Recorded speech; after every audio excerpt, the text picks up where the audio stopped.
Okay, does it make sense? Yes, Professor. The answer is correct. 4. Okay, so I hope everyone understand what you try to do. Okay, so what you need to do is uh, you need to actually perform perform these decimal operations 7 plus minus 3, which is 4, using the tooth complement, the corresponding tooth complement operation. So the good thing about this is 7 plus minus 3 is actually the subtraction. You know, it's not an addition. However, if you use tooth complement representation, it doesn't matter whether it's addition or subtraction. You always do the addition. Okay. So what is the tooth complement representation for 7? 0111. Okay. 0111. Now what is this? 1101. 1101. Yeah, this is actually we already did it here, right? Yes. Minus 3. Yes. So now 7 plus minus 3, now you can do the addition here using two's complement. So this is a 0. So you're going to actually carry 1 to next position, right? Because 1 plus 1 is 1, 0. So 1 should be carried over to next position. Now it becomes 1 plus 1 plus 0. That's 0, but it's 1 plus 1 plus 0. So that's 1 plus 1. So you can carry another 1 to next position, right? So now you have 3 ones add together. So that's 1 plus 1, it's 1, 0. 1, 0 plus 1, that's 1, 1. So it's 1, and carry 1 to next position. Okay. So now it's a 1 plus 0 plus 1. So it's 1 plus 1, that's 0. And carry 1 to next position. So there's nothing in here. So only the 1 carry over to the next position. So when you add these two numbers, 4 digital tooth complement notation, you got 5. Now we know how to treat this result, right? What are you going to do? Eliminate the fifth. Yep. You threw away this one. Yes. Okay, remove that one. You get rid of this one. So that's the result. Now this is interesting. When you actually keep that result, now you find out this is what is the result? Is a negative number or positive number? Positive. It is positive number. So if it's positive number, so what is the result? It's the same as the decimal representation for this binary number. So it's a 0, 1, 0, 0, that's 4, right? So you got a 4. Okay. This is amazing. So now in the computer system, if you represent a number using tooth complement notation, there's a no subtraction. The only operation is the addition. Okay. And of course you're going to do the multiplication, but that's not something we're going to discuss in this class. But for addition, um, you can do the addition, but for subtraction you can also do the addition if we represent a number using two's complement notation. Okay, so this is what we got. Okay, so I just summarized this 2 plus 4 plus 2. This is what I got. Now this is negative 3 plus negative 2. You got this 1 1 0 1 1. Then you get rid of this one. The last one is you get rid of this one. So you keep that one. So this 4. You keep that one. It's minus 5. Okay. So you use the tooth complement notation. You can perform the operation correctly. Okay. Now this is based on the assumption that the numbers you try to do the operation is within the range of this two's complement notation. So that means for 4 digitals, for 4 bits, using two's complement, what is the range of the number you can operate on? What is the range? Let's actually check. Okay, let's go back. For 4 bits, the number you can represent is from 7 to -8. Okay. The range is -8 to 7. Okay.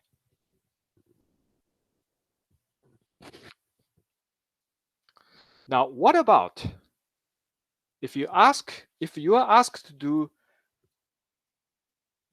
do the operation, okay? For example, if I ask you to represent, okay, a number outside this range. For example, if I give you a number, say 8. So doesn't looks like 8 is in that range. It's a -8 to 7. So 8 is outside this range, or 9 it's outside this range, right? Now, can I actually represent 8 in terms of tooth complement notation using 4 bits?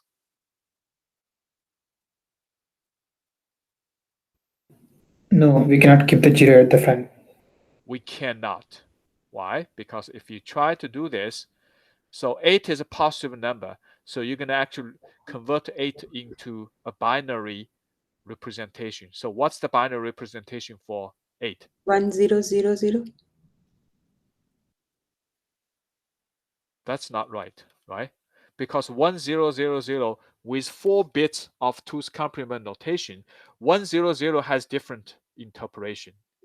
1000 has a different interpretation. It's not 8, right? Because 1000 is actually a negative number, right? It's not 8. Okay, so you cannot represent 8 in terms of two's complement notation using 4 bits. Now, in order to do this, you can increase the number, the system, 8 bits. like 8 bits. Then you can do it. Okay, so if you use 8 bits, then you can say, okay, 8 convert into a binary number, that's this. And then with 8 bits, you can put 40 Two here, right? zeros. Yep. And you can get this. Now you can represent. So now in that case, we normally call this overflow. Okay. Now the computer system always going to experience some kind of overflow, because if you try to represent a number which is outside the range the computer can represent, that's called overflow.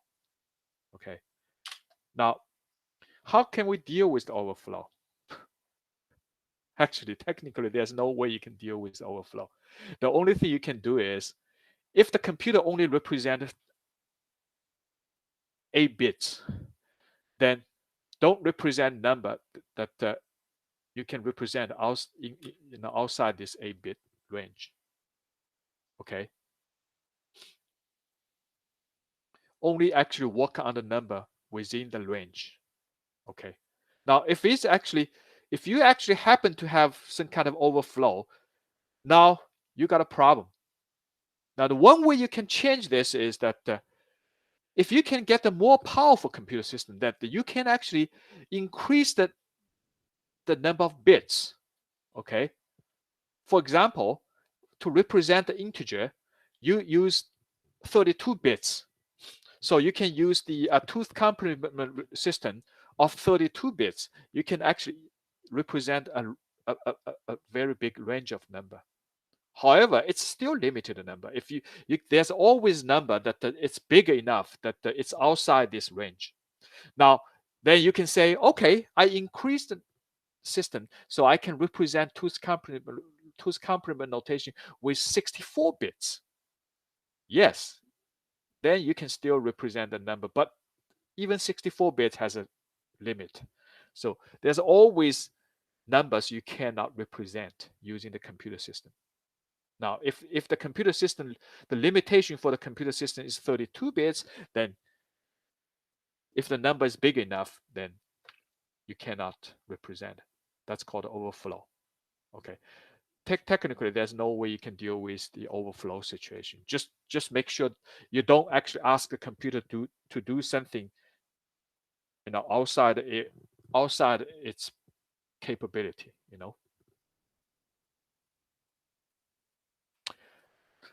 So, as a two's complement notation uses fixed number of bits to represent integer values, there's a limit to the size of the values that they can be represented, no matter how many bits are used. Okay. With 3 bits, the range is from -4 to 3. -4 to 3. With 4 bits, the range is -8 to 7.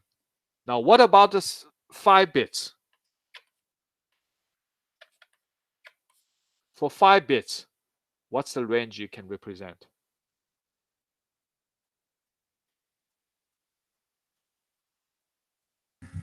32. I think the largest positive number you can represent is 0, 1, 1, 1, 1, right? That's because that's 0, that's positive, and then that's the largest number you can represent. That's 15, right? Correct? And the negative number you can represent is actually -16. Okay, so -16 to 15 with 5 bits. Okay.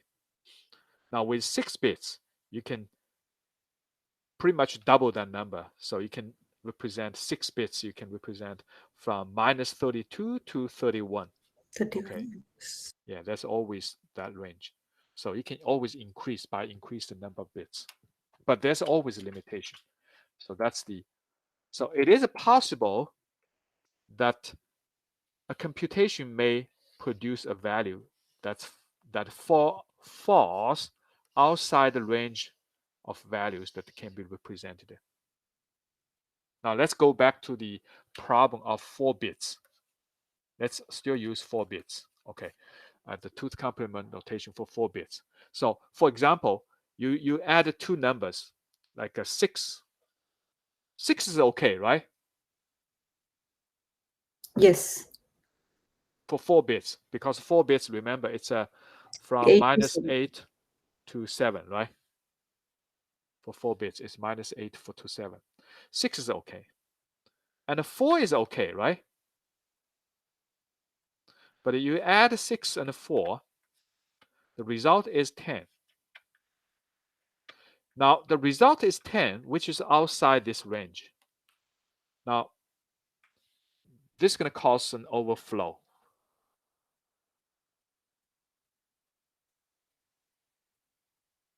Okay. Another example is like a -5 plus -5. You got a -10, the result. And the -10 is also outside this range. Now let's see what happens when overflow happens. Okay.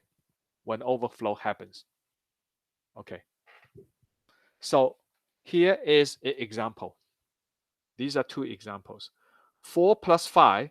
So 4 is a legitimate number. 5 is a legitimate number.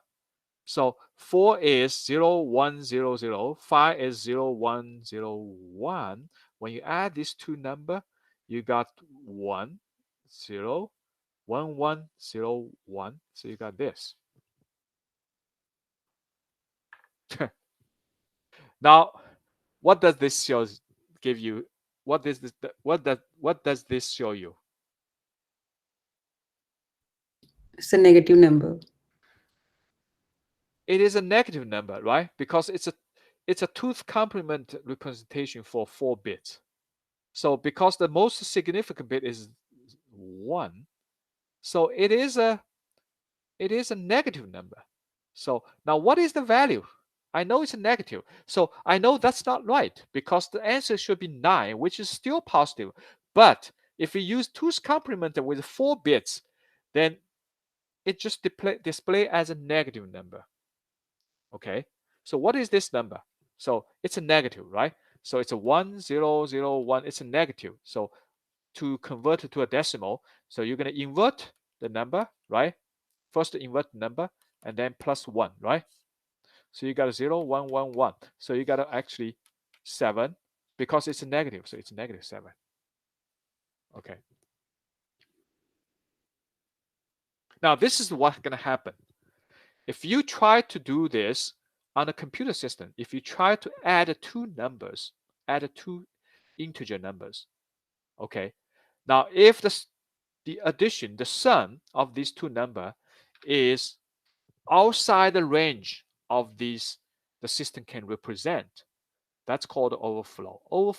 When overflow happens, you will find some weird things happens. You add two positive number and you got the result, you got negative result.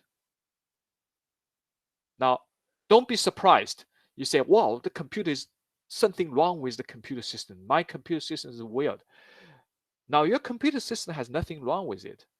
It's just because you try to represent a number that the computer system cannot represent. That's called overflow. Overflow happens in this case, okay? Now, similar to this case, like a -3 plus -6. So the answer should be -9, right? Now you realize that with 4 bits, the smallest number you can represent is -8. So -9 is outside this range. So you know they're going to be overflow. But what the computer system going to show you? So -3 is 1101. -6 is the 1010. So we have done this before, right? So two negative number converted into a tooth complement these are these numbers. So when you add these two number, so 1 plus 0, it's 1.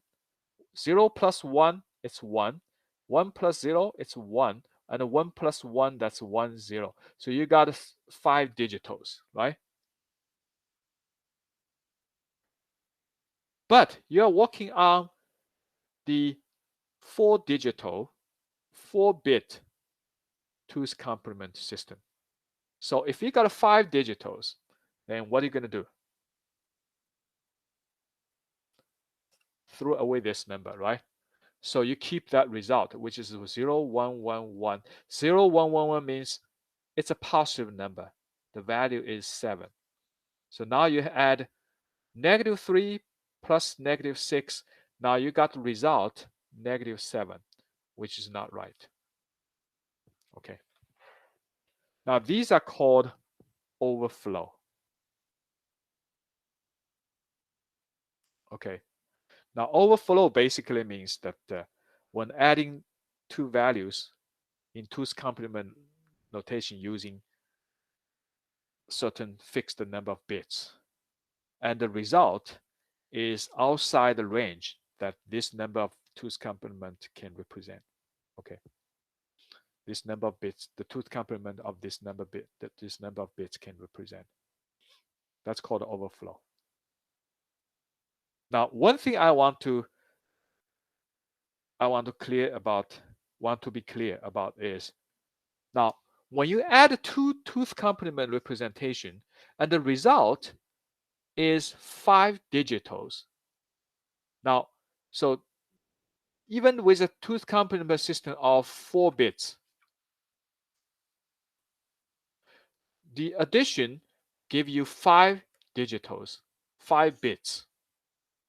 Okay, that's not overflow. That's okay. So all you need to do is get rid of the most significant bits. Okay, that's not overflow. You may still result in the correct answer. Now, the overflow basically means that once the result is outside the range, that's overflow. When you actually get 5 digitals, this is not an overflow. Overflow doesn't mean this. Okay.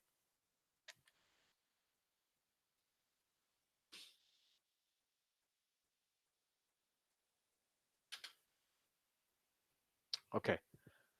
So that's the addition and the subtraction that actually basically the computer system going to perform. So the computer system going to perform both addition and subtraction as addition. There's no subtraction. You know, the how could the computer system do this?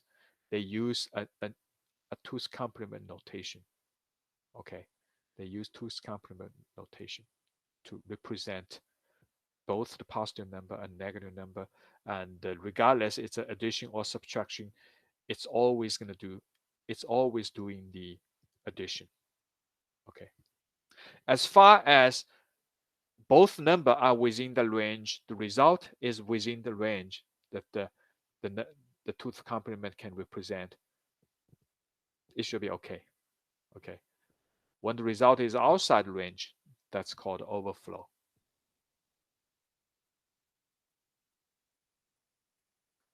Any questions?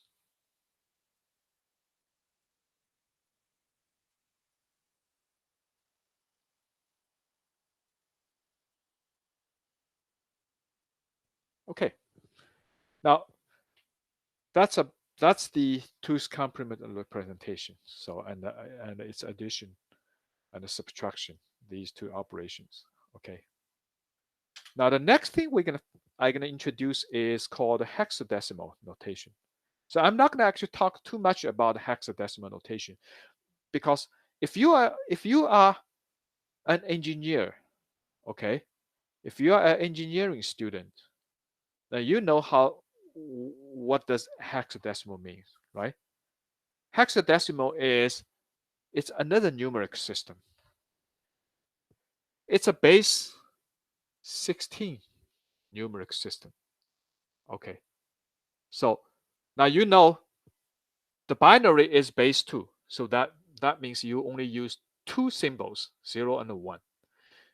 Decimal is base 10. So you use 10 different symbols, 0, 1, 2, 3, all the way to 9 different Arabic numeral. Now, hexadecimal is base 16. So that means you're going to use 16 different symbols to represent the number system. 16 different symbols. Okay. Now, the first 10 symbols, it's basically we're going to reuse that number. So it's a 1, 0, 1, 2, 3, 4, 5, 6, 7, 8, 9. So the first 10 digitals for the hexadecimal, we just use the same symbols as decimal.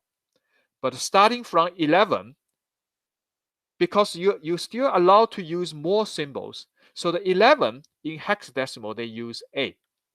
Okay. B. That's 11, 12, 13, 14, 15. Okay. So you actually represent the number from 0 to 15 using total of 16 different symbols. Okay. From 10 to 15, we use, because you start from 0. So the largest number you can, single digital number you can represent is 15, which is F. Okay. So A to F.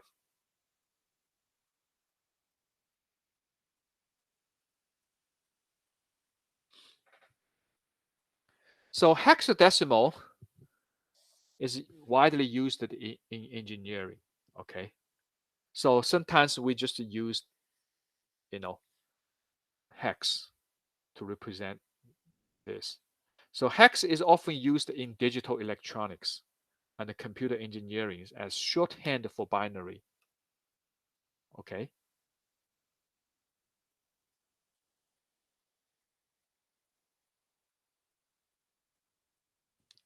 Now, why people use the hexadecimal? So let's say when we count a number, you count 0, 1, 2, 3, 4, all the way to 15. Now, what is 16? For decimal 16. Now, what's the hex representation for decimal 16?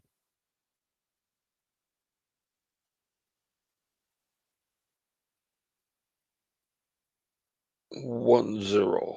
If you continue to count a number, then you can reset the ones position to 0, and add these 1 to the next position, because you add another position after 16.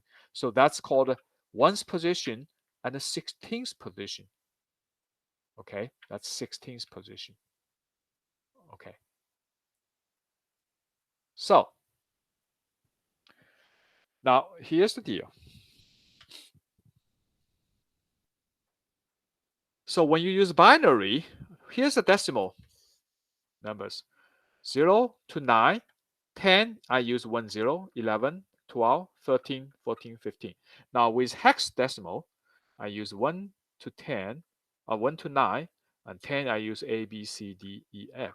And now the binary number 0 is 0, 0, 0, 0, 0, 0, 0, 1, and 1, 0, 1, 1, 1, 0, 0, 1, 0, 1, 1, 1, 1, and 1, 1, 1, that's 7. And 1, 0, 0, 0, that's 8. And 9 is 1, 0, 0 plus 1, and 1, 0, 0 plus 1, 0. So, and you can continue, and you will find out the 15 is 1, 1, 1, 1. Okay. Now, if I continue with 16, so this becomes 1, 0, 0, 0, 0. I have to increase the digitals to 5 digitals, to 5 bits. Okay. So this bits is called the 16th position, or 2 to the 4th position. Now, in terms of hexadecimal, it becomes 1 0. Okay.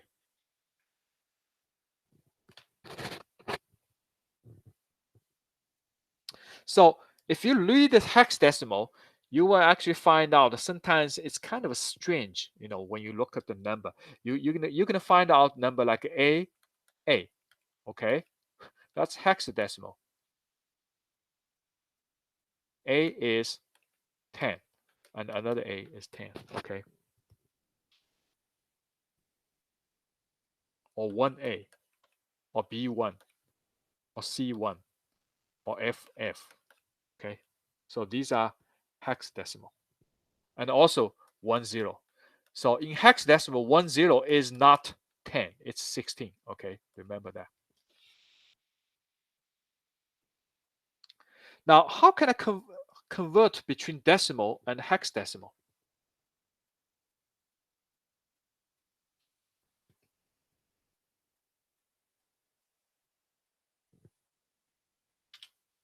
Now, you need to know that. Okay, for example, if I say, what is the AA in terms of binary, or in terms of decimal? So now you need to realize that A is in one's position. So if I convert, so it's a 1 plus that A. Now, if I convert this A into a decimal, that's 10, right? Because remember, A is 10. Now, this A, its value is 10, but that A is in which position?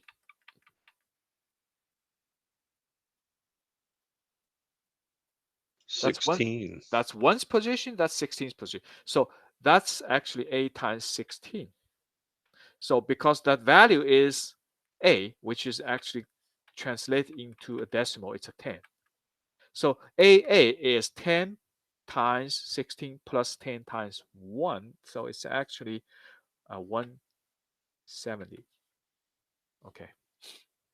It's a little bit tricky, you know.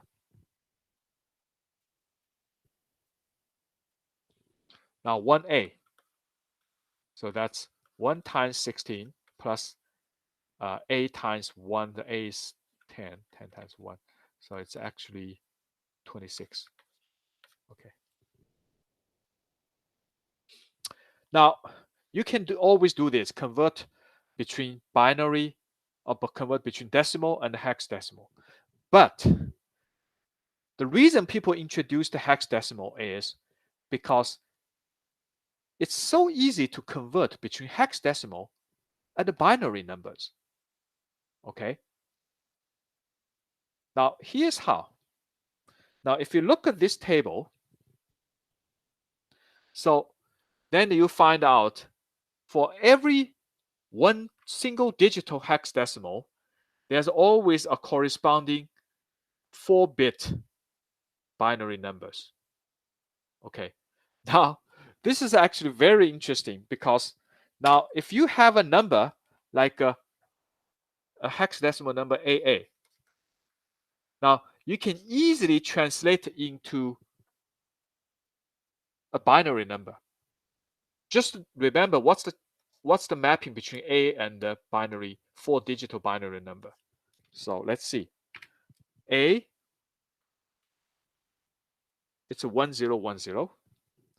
So now AA is 1010, 1010. So 2-digital hexadecimal can convert it into 8-digital binary number. So A is 1010, 1010.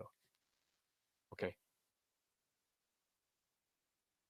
Now what about 1A? So this A is 1010. What about this 1? 1 binary, like 1 is hex 1 is 0001. Okay. Hex 1 is 0001.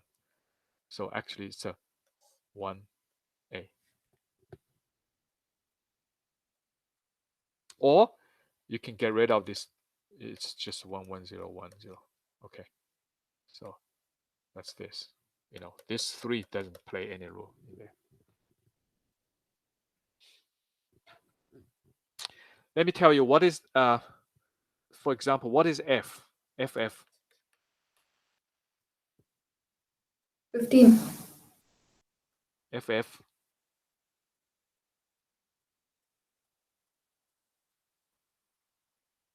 So you can convert it into binary. For the first F, it's 1111, right? And the second F is 1111. So FF is actually 11111111. That's what is this? 255. 255. Yeah. And the same thing, if you actually do this, let's say if a hexadecimal number, which is F1B, what is the corresponding binary numbers? So F will convert into 4-digital binary number. 1 will be converted into 4-digital binary number. B will be converted into 4-digital binary number. So what is F? 1111. What is 1? 0001. 3 zeros 1. Yeah. What is B? B is 15. Okay. So F1B is 111100011011. Okay. So it's pretty simple. You just actually treat each of the hexadecimal number, and each number going to convert into 4-digital binary numbers using this table. Okay, using that table. So that's B. Okay. So you can always do this, and you can do the other way around. Okay. So for example, if you want to convert a binary to hexadecimal, let's say 11011111. So what is the hexadecimal? So that's you group into 4. Group into 4. So that's F. What is this? 1101. D. D. Yeah, that's D. It's a 13 actually.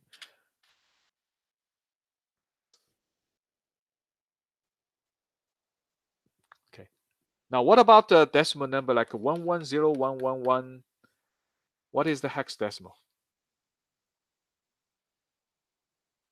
Okay. Now in that case, you're going to group 4 digitals. And here you don't have 4, but you can put the additional 0 and then just make it 4, right? So what is this? 7. What is this? 3. So hexadecimal for this 0011, that's 3. 0111, that's 7. So 37. Okay. So if you convert a binary to hexadecimal, if the binary number is you have to actually convert each block of 4. Now, if it's not a multiple of 4, then you can add a 0 on the left to make actually block, multiple of 4. So each 4 block gonna actually convert it into a hexadecimal digital. Each 4 block of binary numbers going to be converted into hexadecimal numbers. So for the hexadecimal, it's just for shortcut. Why? Because if you try to represent a binary, you're going to take a lot of space. But if you convert it into a hexadecimal, you can save a lot of space. For example, this one, you're going to take like 8 digitals, but for hexadecimal, it's only 2, right? So it's a shortcut. It's a so far it's a very useful as a shortcut for the for the binary numbers. So what is this number? 3AB4. That's hexadecimal. So 3 is this, A is this, B is this, 4 is this. So the hexadecimal 3AB4 is this. Okay.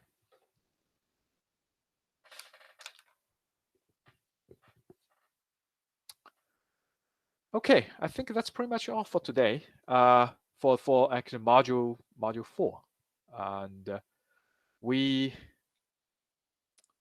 have an option. I can continue with module 5, but only actually start a couple of slides, or we can stop right here. It's a good time to stop. What do you think? Good time to stop. Yeah. Okay. Yeah, I think it's a good time to stop because we just finished the module 4. We can start the module 5 next week. Okay. So next week we're going to talk about the, how the computer system represent different data. Okay. So the computer system can represent not just a number. The computer system also, store an alphabet like A, B, C, D. And a computer system can also store an image. Okay. A computer system can store a voice, a sound. So how does the computer achieve this? Because this actually in a medium, you can store a lot of multimedia stuff in there, like your voice recording, your video, your high definition TV, movie. So how could the computer system do this? How could the computer system store this? We're gonna actually talk about the various different technologies we actually, the modern computer system use. Okay, that's something we're gonna talk about, uh, on next Wednesday. Okay, any questions?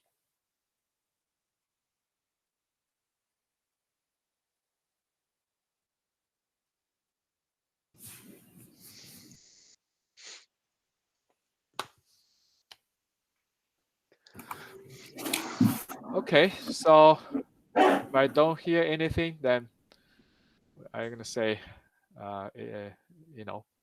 it's basically all I can do for today, and I'm gonna say good night. Good night, Professor. Thank you. Good Yes, evening. Professor.